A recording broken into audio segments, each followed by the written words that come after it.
Howdy, howdy, Good guys.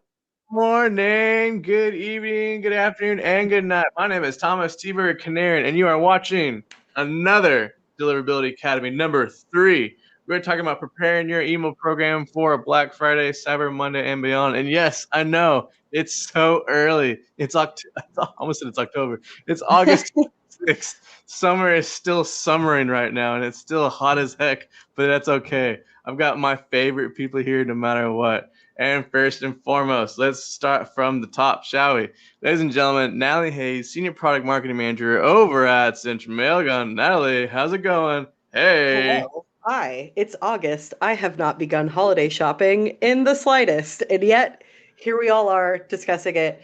I do always find it funny that at work we start talking about this kind of thing well before I even start buying gifts for my loved ones. But what can you do? It's all good. But I'm doing pretty good. I got another weightlifting competition coming up on the horizon, so I have that to worry about first. Natalie lifting us all up. Natalie can lift like 10 of me. It's insane. It's wild. She's so damn strong. All right, moving on, shall we? And the deliverability advocacy specialist. You see her all over LinkedIn. Her memes are hilarious. She's awesome. She's so cool. She's rad. I think she went to a show that I wanted to go to last night. We'll ask about that later. But it's good to have her. Allison Goody. Allison, how are you doing today? Hey, thank you so much. I'm thrilled to be here. Unlike Natalie, I am always buying presents, mostly for myself. So I'm excited for the influx of marketing mail. And for those curious, no, I did not go to the show last night. I ate fried rice on my couch. So Oh, I feel that. sorry. But I can't wait to get started and dig into all the stuff. And I guess finish the intros before we do. But I'm like champing at the bit here. Ooh, side note, I'm totally making fried rice Thursday. It's on my to-do list this week. All right. Also, too, I guess I need to start my holiday shopping soon because, geez, everyone is beating me to it. So, good to know on that end. All right, here, real quick, I want to talk about our back end team just real fast because we couldn't make this possible without them. We got Em Blitzstein dropping blog content in the chat as well. Take a look at those articles that she drops every now and then. You'll see those. And on the back end support today, we've also got Amber Molina and Jesus Garcia backing us up in the back end, answering any technical questions that we will have in the Q&A. So massive shout out to them. We couldn't do this without them. So thank you guys. Appreciate you. All right, ladies and gentlemen. I know some people all over the world are still traveling right now. I know some people are still on vacation and stuff like that. So drop me in the chat where you're located. We want to see where in the heck in the world you are at, because we always love seeing where everyone's coming from. Let's see here. All right, real quiet today. The Philippines, good to see you. Someone in Serbia, Canada, Akron, Detroit, good to see you. Lithuania, Utah, love it. Portland, oh. Heck yeah. Minsk, love it. Atlanta, Chicago, Boca Raton, Germany. All right.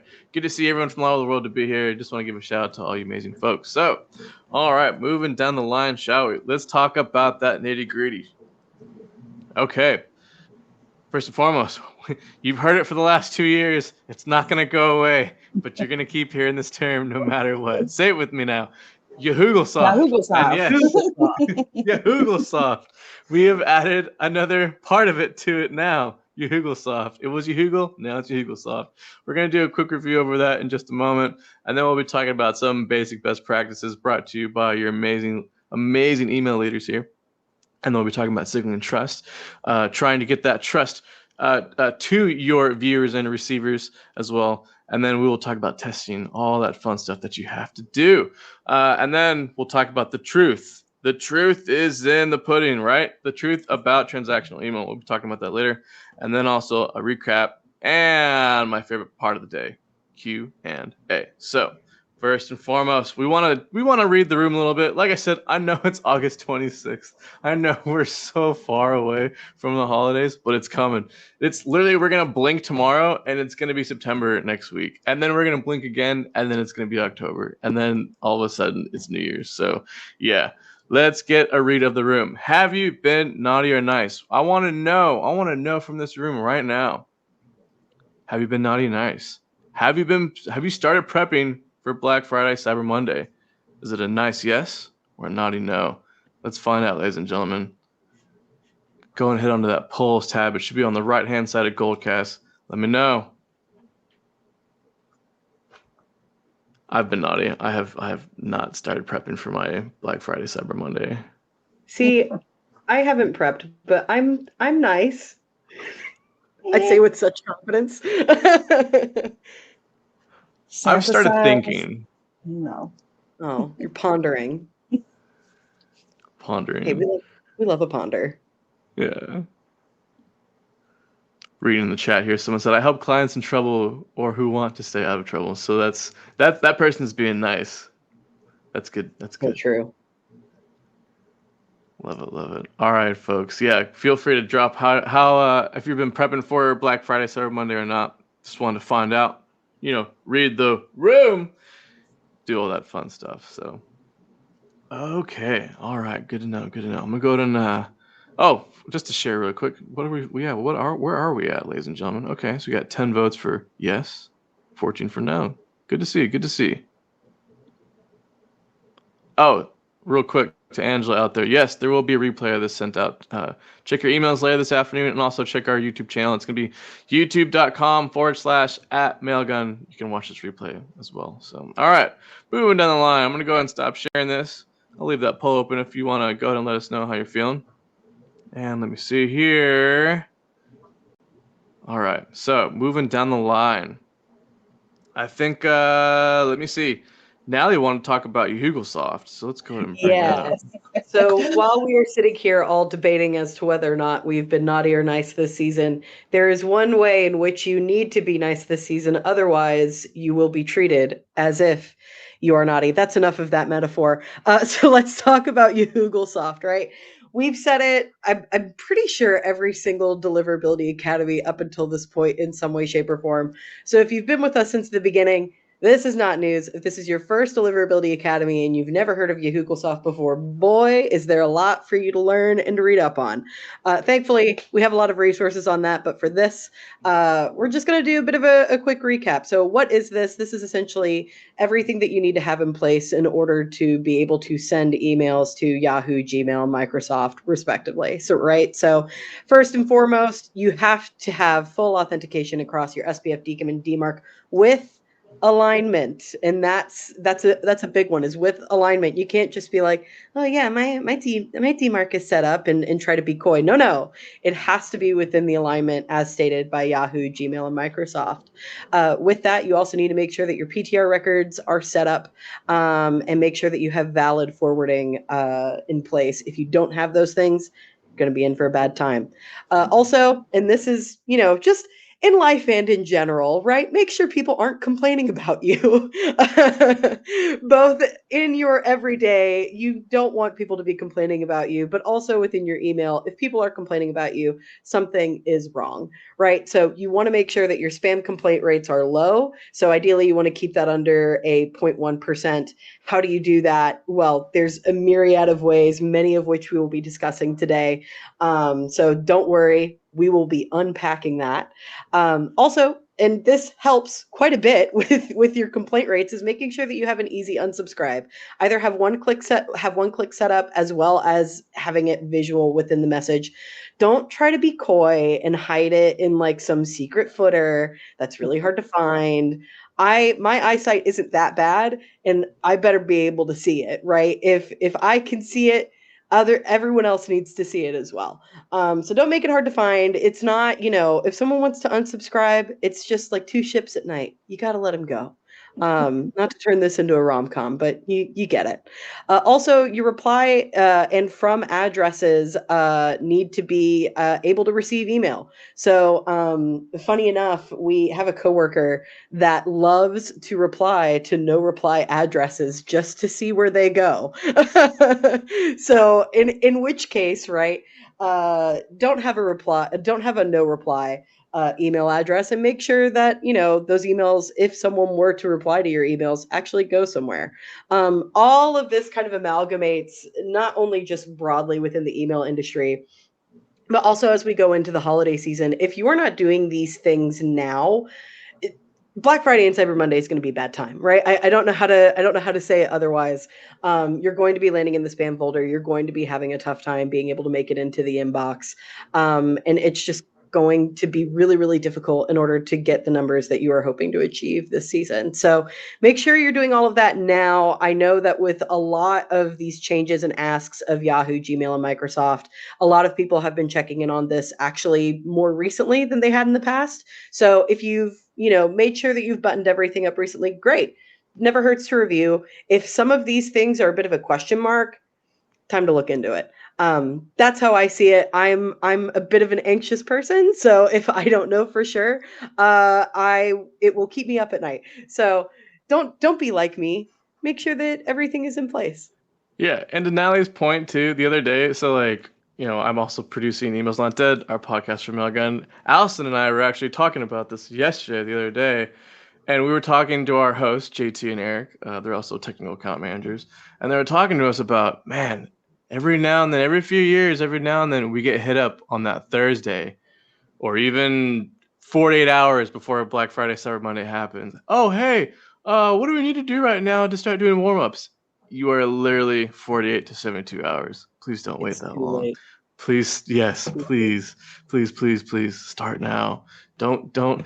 What? Yeah, early bird gets the worm. Yeah, be the bird. Be the bird. You would say that, T-Bird. You think everyone should be a bird. That's so true. All Cool. right. Yeah. Any last minute thoughts on that before we Sorry. get into the best practices? No, you're good. If you're ready to go, don't let me Spoiled stop it. you. No, it's fine. Let's go. Let's do it. Okay. So best practices are evergreen. You should be doing these things all year long, not just several months before the holiday season or at the holiday season.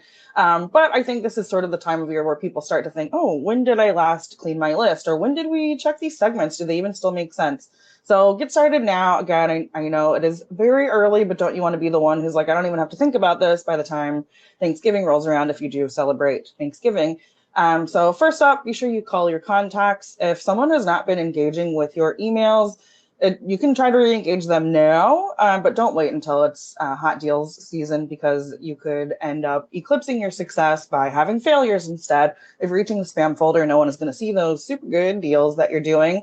So if folks are not engaging, you can try a re-engagement series. You can just cut them loose. You can put them on ice until you're ready to do something else with them.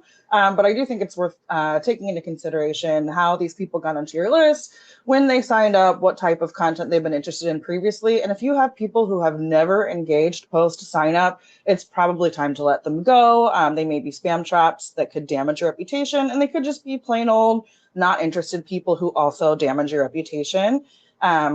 Next up, much like gift giving, it is the thought that counts. My sister is vegan. I know that she needs a tofurkey at Thanksgiving. Don't send her emails about your meaty deals. You need to make sure that the content that you're serving up to your customers is stuff that they're actually interested in. Again, take a look at the things that they have engaged with previously. Take a look at what they signed up for initially, and make sure that those emails you're sending actually meet those expectations that you set, so that you're giving people what they want and thus remaining in the inbox where you want to be. And finally, get ready to hear this one all the time, but planning makes perfect. You want to try to hit your peak volumes as early as possible, so that you're not stretching the bounds of what your reputation can handle when you're in the thick of things.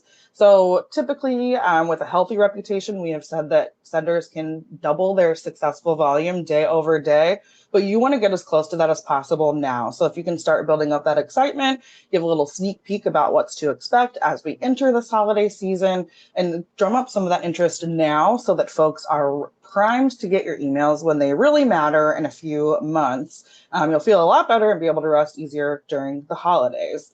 What do you think about these evergreen practices, Natalie?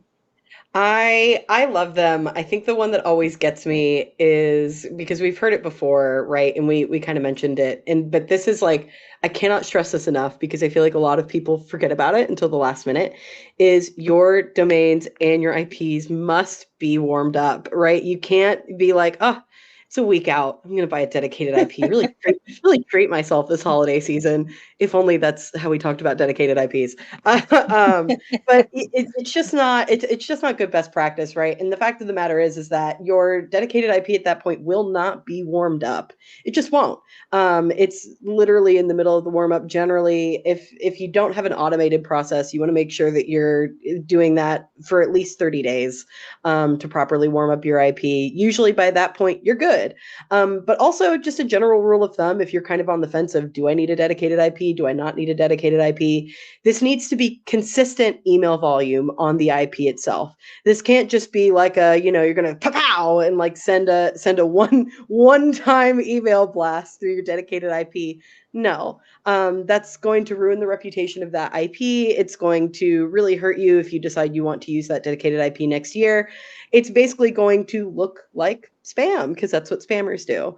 Can you just swap the dedicated IP? No, because essentially you're just going to spend more money. I think what's better, right, is if you are able to have that consistent email volume, that's when you're ready for a dedicated IP. If you're on a shared IP, typically you can trust your email service provider to put you on a shared IP with very similar sending practices, such as yourself. So it's not like, you're being shoved in a room with a bunch of people without a shared interest. It's almost like it's not a club, but it's almost like a club in a way. So don't be scared of shared IPs. Like typically you are put on there because you all have very, very similar practices. So if you're not quite ready for a dedicated IP, don't sweat it, right? Send the emails that you have on your shared IP. And also if you're looking to maybe see what, changing up your domain structure looks like to maybe mimic what it would look like once you get to that growth for a dedicated IP, do that as well. Just make sure that you also follow a similar warm-up process for that domain. And it's not anything like far out of left field from your current domain structure. If it is, it's a bad time. Anyway, sorry, I got on my soapbox there a little bit. No, that was good. It was very inspiring because it reminded me to say that I think it's important to remember that warmth is not, there's not a degree measurement, there's not a percentage measurement. You can't check and see like my domain is warm to this amount or my IP is 90% warm. The warmth is residual reputation based on your previous sending behaviors. And so in the instance of like switching out an IP, that's really only going to solve a problem if the only thing you need is an extra IP. Like it's not going to like immediately solve any deliverability problems. It's not going to fix your underlying practices. That reputation that you have earned is based on the behaviors that you have exhibited. So before you think about switching domains, switching IPs, trying to kind of disguise who you are, it would be best to just fix the things that are going wrong now ahead of time, because the goal isn't just to reach that volume and warm up to that volume. The goal is to be successful at that volume. So if you've sent 2 million emails, but no one opened them, I wouldn't call you warm at 2 million emails. You would want to go back and kind of review who is engaging, why, and send more of what people want and less of what they don't want. And again, I would really strongly recommend getting kind of to the root of these issues. If you're seeing a cohort of folks that are not engaging, dig deeper, figure out where they came from, why they're on your list, what they signed up for, and how you can better give them the things that they're looking for.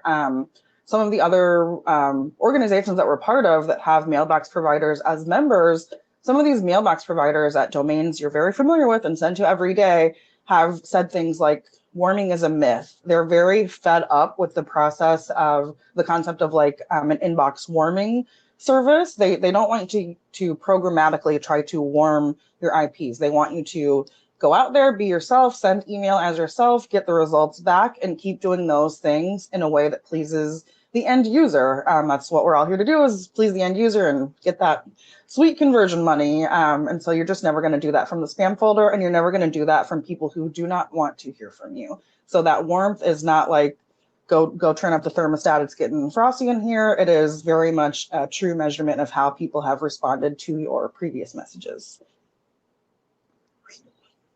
Which I think is a pretty good segue into talking about email trust. Right? So we kind of soapbox about this a little bit all over the place, but it's worth reiterating. So A lot of times I feel like senders get worried, right? And it's never necessarily coming from a place of malice right out the gate, but they get really, really nervous when it comes to inboxing around Black Friday, Cyber Monday, and things like that. And they go, oh, my metrics could be so much better.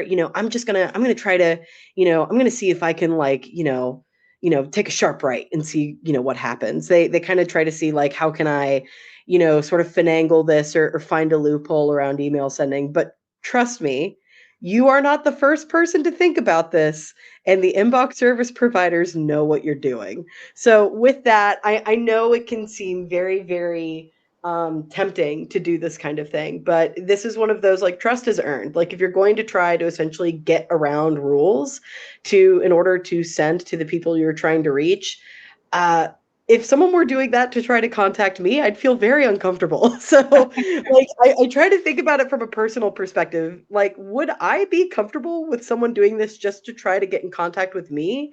Like, when you think about spam phone calls, right? People will try to obfuscate their phone number to look like maybe your own phone number or a phone number that you know. You answer, you find out it's a telemarketer, you get mad. You might try to be funny and like lead them down a weird like chat path if you have the time for that. Or like me, you just hang up and you go, oh, why did I even answer that? When you do things like this to essentially get around inbox filters, you're doing the same thing, right? It's essentially trying to do the same thing. So don't do that, right? When we talk about, and what do I mean by that? Sometimes it's like sneaky subject lines. These are probably my least favorite. They make me crash out.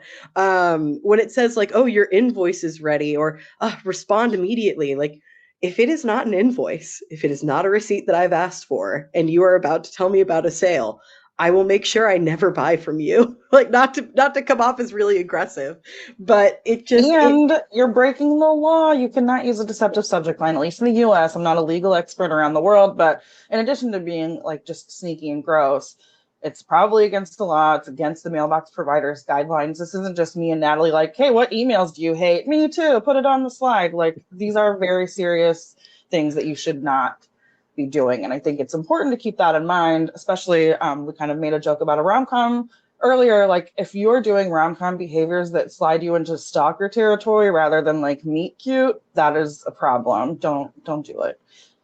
You want the meet cute. Although Julia, who's on our team, put in chat like her least favorite, which is when they use like they're trying to make it look like a reply to an email. Ugh. I hate re-emails. They make me so annoyed. And it's like, your vacation request, and you're like, oh, you don't use email. Don't use snail mail mail tactics. It's like when they trick you. Oh, this is an invoice, and it's like, no, you lied. This is an extended warranty. Reach out. No, you got me. Like, please. It's always the extended warranty. It's always the extended warranty. Or AAA trying to give me more insurance. Like, yeah. When you're older, you'll be like, yes, more insurance. But I just go ahead. No, but to get back to the point, right? As much as I would love to sit here and continue to rage against extended home warranties, just avoid doing any sort of sneaky subject line tactics like that. It's not a good look, and really, like, be creative, right? Like, have fun with your subject lines, not to sound, like super cheery, bright-eyed marketer, but that's a very like small amount of space in order to do marketing. And personally, I find that that's a really, really cool challenge to see, like, how can you be creative in this space, and how can you, display your brand in a way that is both, eye-catching and true to who you are. So have fun with it. If you can. If you're not within that business, maybe don't. But you get what I mean. I also just keep in mind that things that might get people's eyeballs on it, like your invoice, maybe I do open that because I thought it was an invoice, not because I want to go buy whatever thing you're selling me. So I know there's a lot of competition for this subject line got us like 80% open rates, but the open rate is not the end of the story. It's just the beginning. And so while you may think of some really clever tactics that do get the open, think about how the person is going to feel after they open it, because that's just not where it ends. You want to make sure that you're giving them a very pleasant experience for the entirety of the time you have their attention, not just, whoop, fooled you into looking, because no one feels good after that. They don't think, oh, you got me, let's hang out more. They think, oh, yuck, And like Natalie and I said, we'd probably reach for the spam button or the unsubscribe faster than we'd go like, oh, let's go shopping. Yeah, exactly. And then, these next few bullet points kind of all sort of go together, but like make sure that everything's matching. So if your from addresses aren't accurate, or if you have like mix matched domains, like sending content that doesn't really make sense for whomever is receiving the message, if your reply tos do not match your sending domain, all of that. And like for those of you who are like, but my domain infrastructure, like, let me put it to you this way, right? When we see spam messages, right? Or when I get a spam message in my inbox, right? And it's Best Buy with a fun new invoice. And I go crazy. I don't remember that. And I go and then I look at the headers and I see that a lot of things aren't matching up, and the reply to is going to some Gmail account. Like that's phishing. Someone is trying to get access to my data. Someone wants to get my wallet, right? They want to go crazy. They want to buy from Best Buy. No, if I'm sorry, not to name brands, a big box tech company where I can buy TVs and other fun things. If they want to get access, like if there's some sort of phishing attempt that's happening like that, like, and you're unsure, like even just as a recipient, you can always check the headers, but also as an email sender, like check your own headers, like actually look at like what your emails look like to a recipient, and make sure that everything is matching. Sometimes it's an accident, right? Like maybe you set up your emails way too fast and oh geez, like, your domains aren't matching, or you picked the wrong reply to, like, be careful, right? Just take your time, no stress. Make sure everything actually is in alignment on that front. Anything to add on that, Allison? No, I think that was really good. I do love the idea that you should look at your own emails. I think that's really important.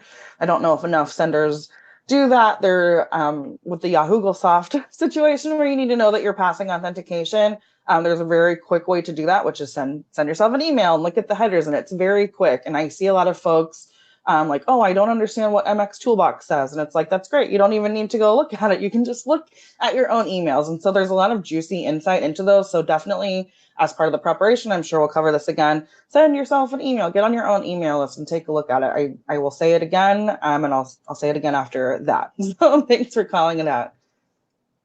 Yeah, definitely. And then just kind of lastly on this front, and this it's all full circle, right? Make sure that there are no sudden tone or design changes within your email. So, if it's like a dire situation is happening at the company and I'm like, oh.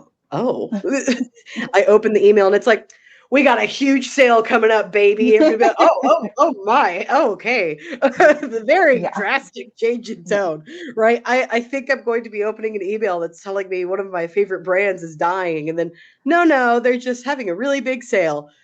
I mean, okay, like that's a little tired, right? Let's not do that. Even though like sometimes like the shock value can seem very fun and interesting on paper, in execution, it doesn't really work out. And also just like in with the design too, like if it's wildly off brand, it's going to look like spam. So, and it if may you are look sorry, it may also look unrecognizable. It's just you're going to be competing against so many other senders, and if it takes longer than a split second for someone to be like, "Oh, that's that brand I love to hear from. They always do a really good sale at this time of year." They're not going to look because they have so many other things taking their attention. So if you're not immediately recognizable, like Natalie says, if your tone is different from how you usually do, and people don't immediately think, "Oh my gosh, that's exactly what I wanted to read this morning," they're probably not going to. And so it's not like we're saying, ew, your redesign is stinky. Just maybe wait till the new year refresh instead of doing it at the end of the year. That's a good point. Yeah, now's not the time. First thing in the morning when you open an email at 7 a.m. Is this from so and so? I can't tell. Yeah. Yeah. Because it's getting late, and when I'm really awake, I'm not going to remember that ever happened. So yeah, exactly. And this is also a really good time to talk about testing. So as we talk about like design changes and things like that, by all means, right? If you want to change like some of the designs of your emails, have fun with it. Go crazy.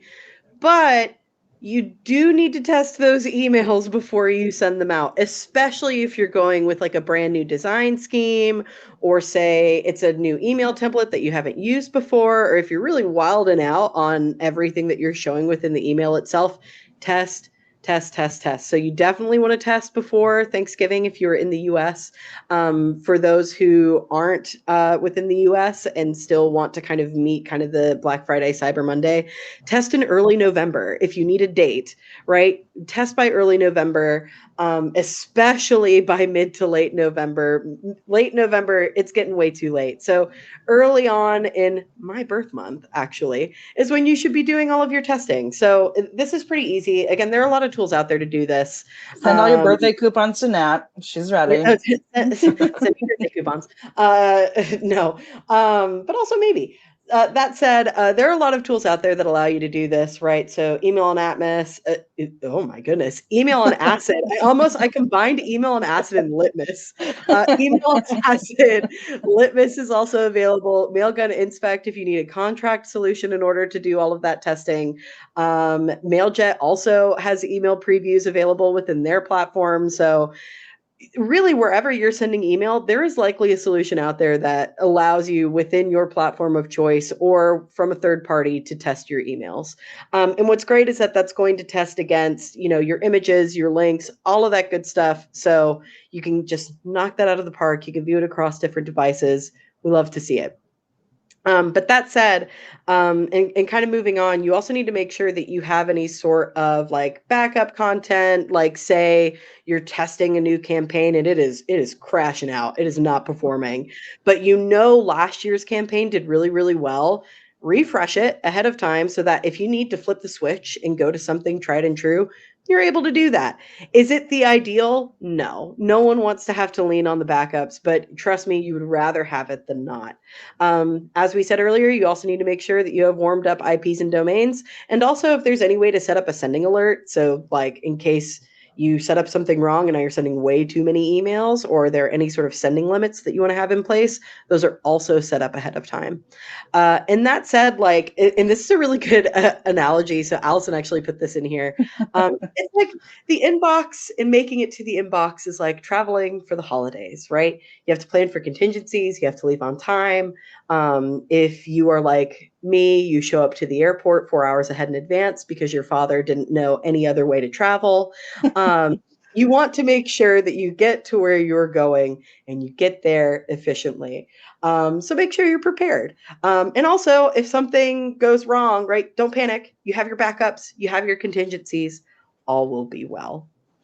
Yes, I agree with all that. I think that's so good. As far as alerting too, I don't obviously know what product everyone here is using, but have a plan for how you're going to keep an eye on your results as well. If there's like a bounce rate that makes you uncomfy, be sure you know how to find that, and will be alerted when that happens, even if it's just like a note to self to check every morning, what was that bounce rate yesterday? Same with complaints. Same with your opens and clicks. Keep an eye on things. And if you see a decrease in the metrics that you're expecting to see be very positive and high, or if you see an increase in complaints or bounces, go ahead and take a look, consider your plan B, and know how you're going to know if those things happen. Because there's nothing worse than, someone on your team saying like, hey, I didn't get that email. And then you go look in your ESP and you see, oh my gosh, we were blocked. Something happened and I didn't even realize. You want to be the one who's ahead of that, not your boss. Definitely. But we've talked a lot about trust and testing and best practices, but Allison's been really excited to talk about some of these email myths and truths. So I hand it over to you. Oh, why, thank you so much. Yeah, this is one of my favorite topics. This is also one of my favorite images that I made because everyone knows that CVS is famous for these really long receipts. And what I was trying to convey here is that just because you have something that is a receipt doesn't necessarily mean you can shove marketing mail into it too. So let's take a look at some of these myths / truth bombs that I would really like to drop on you. Of course, I can't read what I put on there. So number one, transactional is a legal label. It is not a deliverability shield. There is always a lot of conversation about like, hey, can I call this type of mail transactional? You can call it whatever you want. It doesn't make a difference on what happens after you send it. Gmail and Yahoo Soft and everyone out in the world, they're not going, oh, did this come out of their transactional IP? I better classify it as transactional. They're filtering mail based on how people respond to it, and people just respond really well to truly transactional things because, as we all shop online, I'm really stoked whenever I get an order confirmation. I always want to see my receipt. And so I go and look at those things really quickly, which is why they perform well. It's not that Amazon sent me something that said like transactional and the mailbox provider was like, Allison, you got to check this thing out. It's all just based on engagement. And so again, you can call it whatever you want. That is not going to be the thing that protects you. And just because you call it transactional does not mean it's immune to filtering. If it is an email that people do not want to get, it's probably going to go to the spam folder because they're going to complain with it.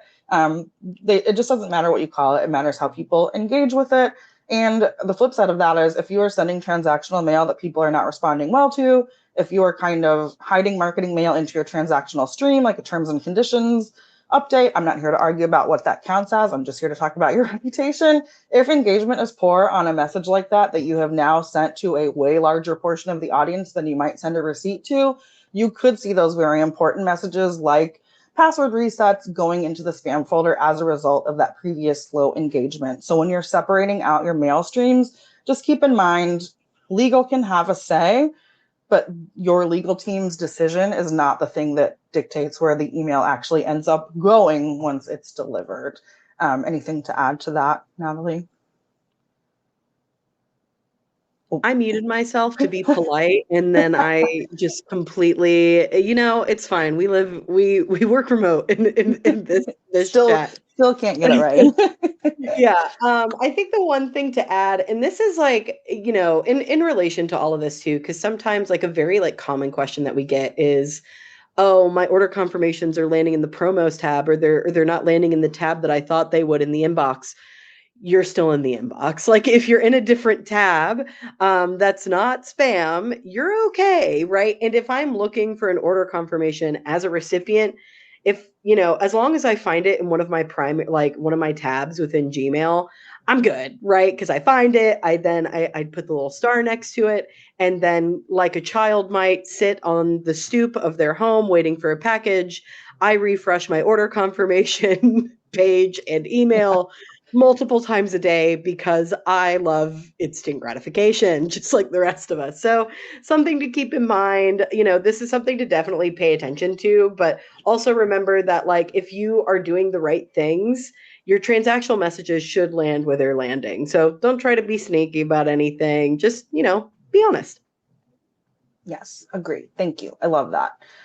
So let's see. Number 2, promotional items in transactional streams are playing with fire and not in a cool, fun way that your friends are going to like. If you are mixing your abandoned cart messages into your receipt stream, that's really risky. Again, I understand your legal team might have said like, it's sort of like a transaction because they were going to make a transaction and then didn't. Like, one, that's faulty logic from where I'm sitting. And 2, the person who is getting that email may not have wanted it. They may have abandoned the cart on purpose.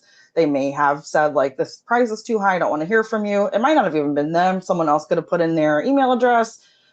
This is a very unpopular opinion. You don't have to do what I say, but I really think that a abandoned cart notification should be something that people opt into and are aware that they get. I know some of us, not naming any names, Allison, add items to cart to see if they get a coupon later. So again, you're welcome to game that however you want. I'm not your lawyer and I'm not the mailbox provider, but I have seen a lot of poor, let's say, outcomes that are a result of sending these type of messages as if they were transactional, particularly if people cannot unsubscribe from them, which is sort of one of those, I don't know, people love to say like, oh, I sent it transactional, so I don't have to let people unsubscribe. Well, guess what? If you don't, the only way off the list is to report mail as spam. Transactional mail reported as spam, and you don't want to mess up your whole transactional stream just because people are not enjoying those messages. How do you feel about those abandoned cart notifications, Nat? I too won't name names. Natalie. Can you guys hear me okay? Am I having technical difficulty? I get you. Okay, cool. We might have lost Allison, but that's okay. Yeah, I mean, as far as Oh, I was about to say, you're back. It's okay. Again, we live in a digital age. So as far as it I relates, hate it. yeah, I know. As far as it relates to like abandoned cart emails, I too try to game the system, but ideally, I want to game the system. This sounds awful. I want to game the system after opting into marketing emails. I don't exactly want to get an abandoned cart campaign if I haven't opted in. Now, I know the game I'm playing, and usually the business also knows the game I'm playing. I think we all try to think like consumers. This is one of those instances where we do that. Um, so if they've opted in, yes, but also after a certain point in time, they've abandoned the cart. Let it go. Like it's okay. Like you don't have to keep emailing me about some cool hammock I added to my cart 6 months ago. I've long since moved on. Whether that is I bought a hammock elsewhere or I've simply let go of my dreams of living in a hammock, we just have to move past it, and that's okay. So definitely like put a timeline on how long you're going to do that. If you are going to do abandoned cart campaigns, like give it a couple weeks and then let it go. If you Agreed. love something, you let it go. Again, rom-coms. And if it doesn't Also, come back to you, great. I didn't Yeah. know you could do that. I didn't know you could do an abandoned cart, like throw something in a cart and see if I can get a discount. Y'all like teaching these life hacks over here. Okay. That is not the takeaway. That's not the takeaway. Oh man. Sorry.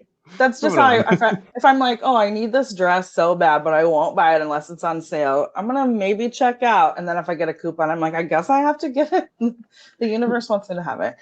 Anyway, sorry about. I literally turned off my air conditioner so that my internet wouldn't mess up because that's how power works to me, and that didn't help. So that's good. Oh, you're good. I think it's You're globally good. internet. Sorry. Yeah. You're good. All right.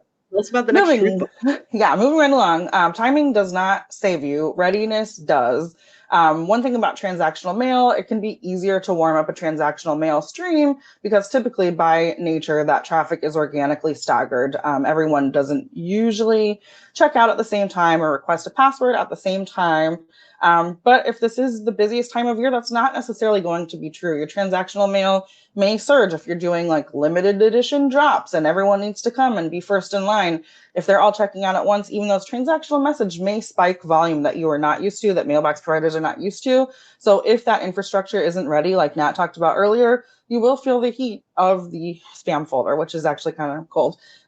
Think of it like a flash sale. Even the calmest shopper gets trampled if the doors are not open wide enough. If you're of a certain generation, you recall those commercials with the lady outside, like open, open, open. You definitely want people to be that excited to get your mail, but you don't want folks to be left out in the cold and miss out on their receipts or anything because your mail got blocked due to this increase in traffic. Anything to add to that one, Natalie?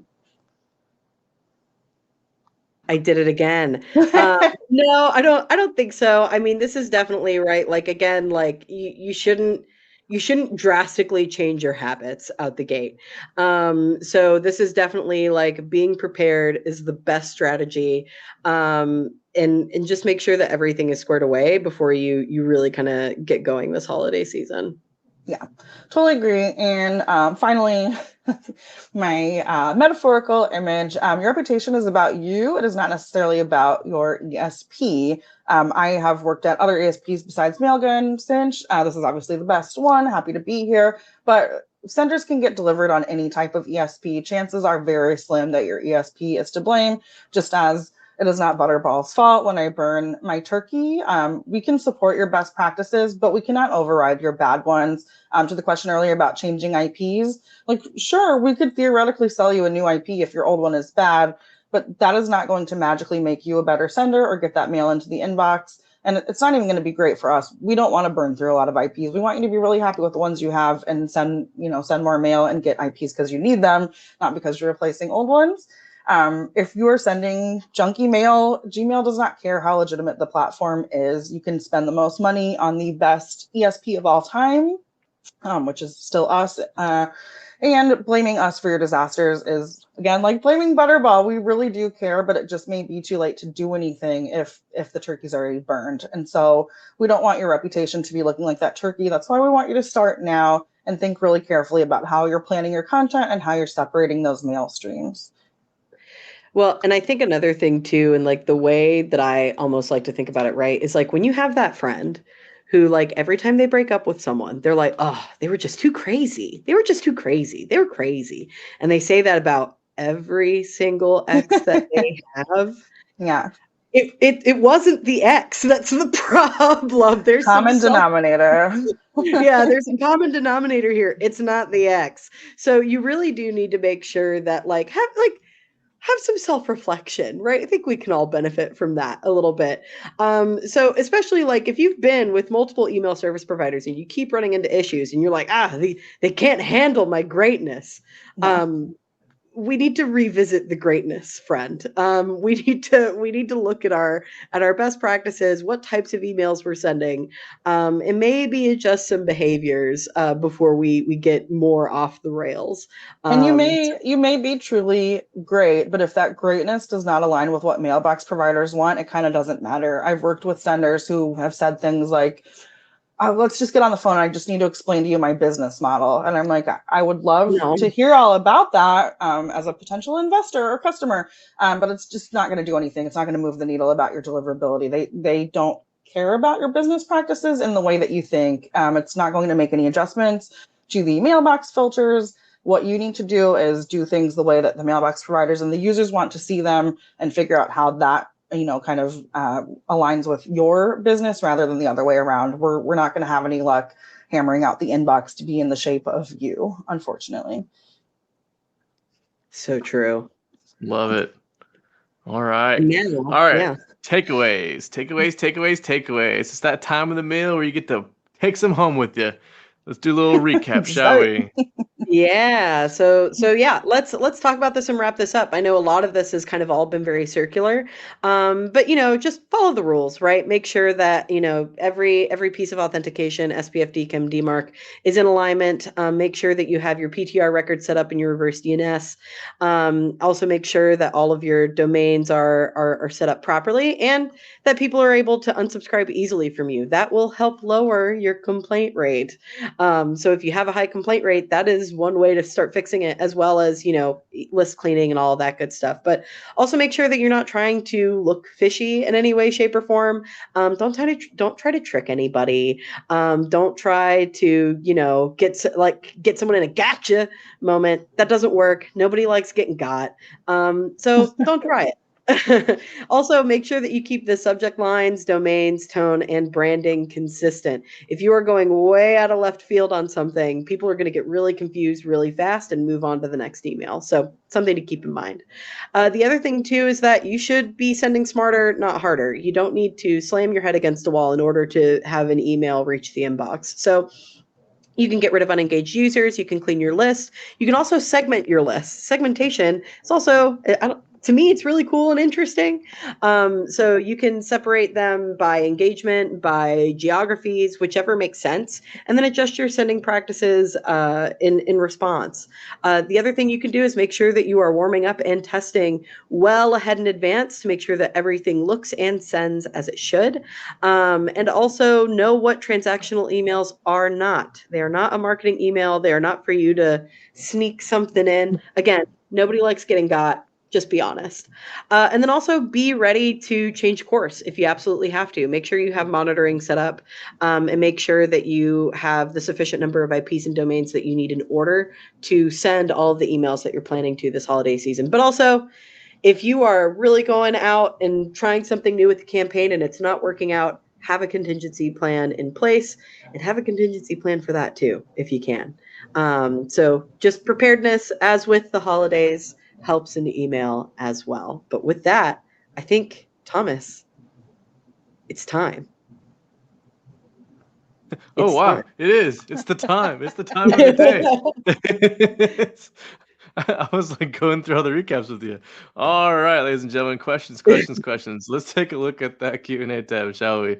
Last call. You don't have to go home, but you can stay here. Make sure you throw those questions in the Q&A tab right now. So let's take a look and upvote the ones that you really want the most answered. So also, I'm gonna let Nally and Allison, because we only got so much time here. Let's try and find the ones that are the good ones, but they're all good ones. Yeah. Let's see here. See, man, we got Okay. Oh, can we talk about the emojis one? Greg just put that Yeah. in. I love that question. Throw that up there. Greg wants to know, how do we feel about using emojis in subject lines, good or spammy? I love this question because it's definitely not a binary thing, though I'm interested in everyone else's opinions. There are some cases where certain emojis do have some restrictions. Our good friend and my mentor, I would love to call him that. He hasn't agreed to that, but it's on record now. Al Iverson, who is in the chat, he's an expert. He's a hero to me. He had a really interesting case where Gmail was rejecting a checkmark emoji because to them, they felt like it was basically trying to say like, this is a verified message, and they really didn't like that. They didn't want anyone trying to say like, my message looks more legitimate. But as far as like a marketing thing, I certainly open emails with the emojis. I get them in my inbox all the time. I think there's a kind of generational thing, which you may want to keep in mind with your audience. I've heard that people of a certain age, which is my age, an elder millennial, are very into emojis. The youth of today may not have that same feeling. So it really depends. You may want to test it out. But typically on their own, no, they're not spammy. When we talk about like spammy content in a message, it's typically content that people have responded poorly to in the past. It's not that emojis are a negative or a positive in your reputation calculation. It's like, oh, last time somebody put like 5 flying away money stacks, like no one really liked that. So we don't put that on there anymore. But Natalie, Thomas, what do you guys think about emojis? Spammy or good? Yeah, I mean, I think it depends, right? It's almost kind of like, do you like milk in your tea or coffee, right? Yes or no. Some people are going to be like, no, I like my coffee black. I don't want sugar in it, right? I don't want milk. I don't want nothing. Whereas some people are going to be like, load that bad boy up, right? Yep. So like it really does depend on your audience. So this is a really good time to like get an understanding of what your audience does and doesn't like.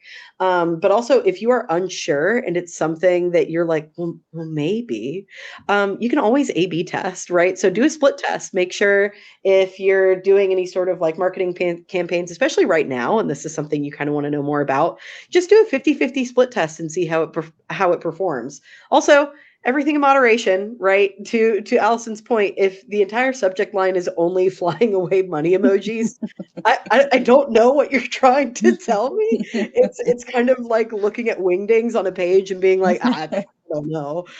So everything in moderation, but also don't be afraid to test. That's kind of how I feel about it. Yeah, I mean, one email, drop in the bucket, see how they do. And if you have the opportunity, we talked a lot about segmenting, but if you have the opportunity to test that and then see what the responses were like per segment or what those kind of demographics or other factors looked like, you can cater that content to those people who liked it in the future. And if they didn't, you can be like anti-emoji segment. Don't do it. Don't do it. Never again. Don't do it. Yeah, plus one on emojis being a subject line. Like, know your audience, obviously. Like, my favorite one that I can think of right now is there's a t-shirt vendor in Austin, Texas called Feel So Good, and they always throw it into their subject lines.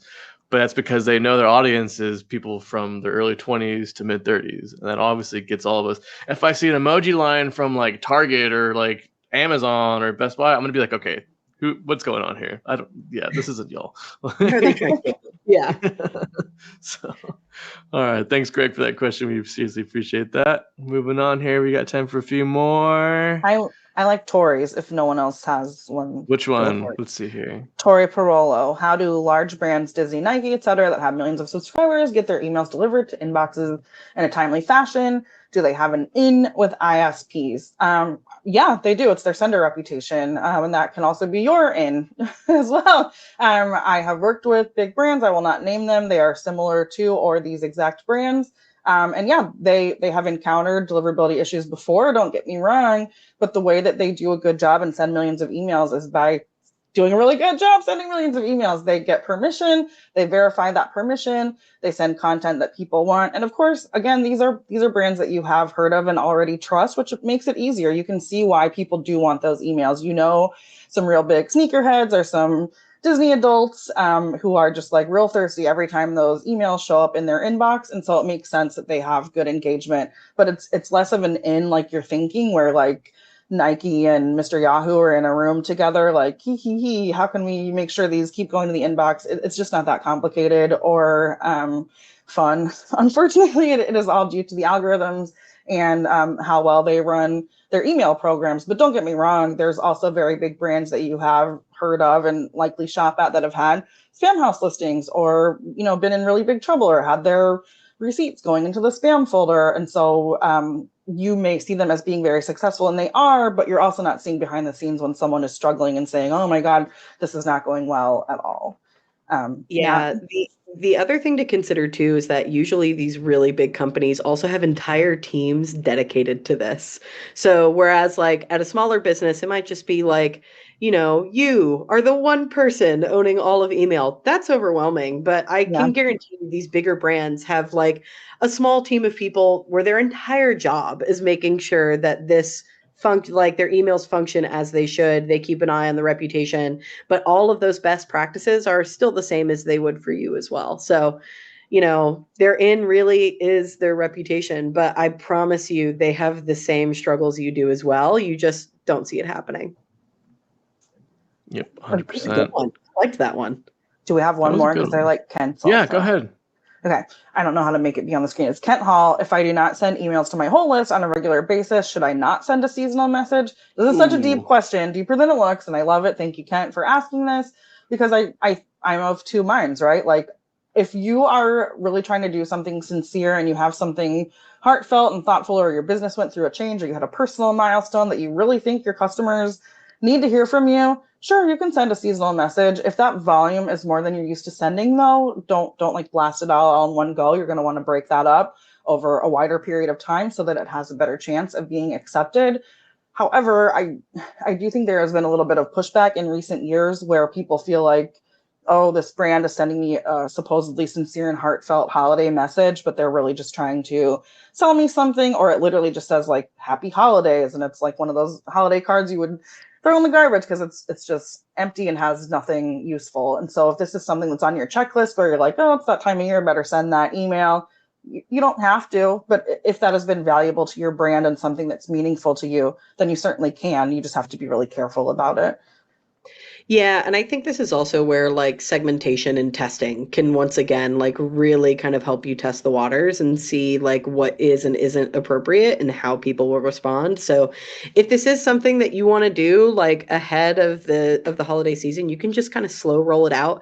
And if the first small segment does not perform and it has a negative sentiment tied to it, that's okay, right? You can just not send the rest. It's all right. It's better that you do it in smaller chunks than one whole giant thing, because it's not going to hurt you nearly as much as if you're screaming from the top of your roof at your entire audience. So something to think about. Agreed. Love it. Thank you, Kent, for that one. All right, ladies and gentlemen, that is all the time we have today for Q&A. I want to give a massive shout out, big thanks to Natalie and Allison for being here with us. Also, massive shout out to Jesus and Em and Amber for helping us out in the back end. Natalie, Allison, Natalie, I guess we'll start with you. Where can the people follow along with everything you got going on in the email world? On my LinkedIn page. So please feel free to give me a follow or add me. Just let me know that you were hanging out with me here today and maybe something that you learned, or if there's a question that you had that you're curious about that I can help with from a marketing perspective, right? I market email. I'm happy to help kind of talk through any sort of theory or idea that you might have. So you can find me there. Love it. Allison? Yeah, same. You can find me not on Natalie's LinkedIn, but on my own. You can probably find me there too, honestly, but I'm going ahead and putting links in the chat so you guys can follow us. Yeah, I post a meme or something, a carousel maybe every Wednesday. We will also be debuting a new blog series soon. Not to spoil that, but I'm pretty excited about it. One where I will be talking about deliverability stuff, taking maybe unpopular opinions or explaining a little bit more of something that people find confusing. And so anyway, every week I try to post something on LinkedIn that helps the people. And so please come find me. I'm happy to connect. If you have any questions, reach out anytime. Love it. All right, ladies and gentlemen, and you can find me on LinkedIn as well. Also, you can also listen to our podcast, Email's Not Dead. I produce that with as well. Hear tons of people and takeaways from folks in the email geeks industry as well. And also, you can watch this replay over at the Mailgun YouTube page, which I'm going to drop in here really quick so you have to keep running around looking for it. You can also rewatch the replay there. Keep an eye on your inboxes and you'll get a replay from us as well. So we'll see y'all later. Maybe see you around the holidays times, after, beforehand, somewhere around there. We'll check up on you, see how it went. But yeah, we'll see you in January to talk about Christmas 2026. Start really early next year. Exactly. Asking y'all ready? You ready? Well, other than that, we'll see you around. Take care, everyone. Be See good. ya. Bye, everybody. Later.